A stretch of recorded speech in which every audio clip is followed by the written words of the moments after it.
Hampir 3 pekan berada di lokasi pengungsian, masih banyak siswa yang belum mendapatkan sekolah baru. Gubernur Bali Made Mangkupastike perintahkan petugas untuk mendata dan mewajibkan para kepala dinas pendidikan untuk menerima siswa pengungsian tanpa syarat.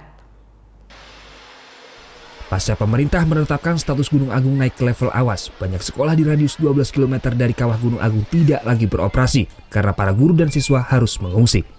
Selama mengungsi, para siswa hanya mendapatkan pelajaran tambahan seadanya di lokasi pengungsian. Namun untuk sekolah formal, mereka masih menunggu kebijakan pemerintah. Meskipun sudah ada siswa pengungsian dititipkan di sejumlah sekolah, namun belum seluruhnya. Gubernur Bali Made Mangkupastike telah memerintahkan para kepala dinas untuk mencari data para siswa. Ribuan itu jumlahnya, jadi bukan sedikit karena beberapa sekolah yang ditutup, ya, baik dari TK, SD, SMP, SMA, SMK.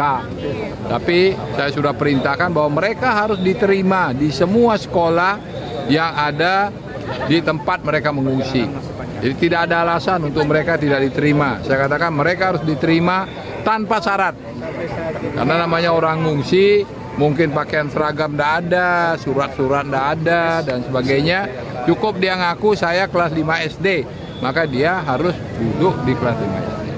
Pemerintah saat ini telah melakukan pendataan bagi para guru yang mengungsi. Sementara hingga Kamis sore jumlah pengungsi yang terdata sebanyak 136.000 jiwa yang tersebar di 9 kota kabupaten. Surya Sanjaya melaporkan untuk NET. Udah selesai kan nontonnya? Nah, jadi jangan lupa buat like, komen, dan subscribe ya.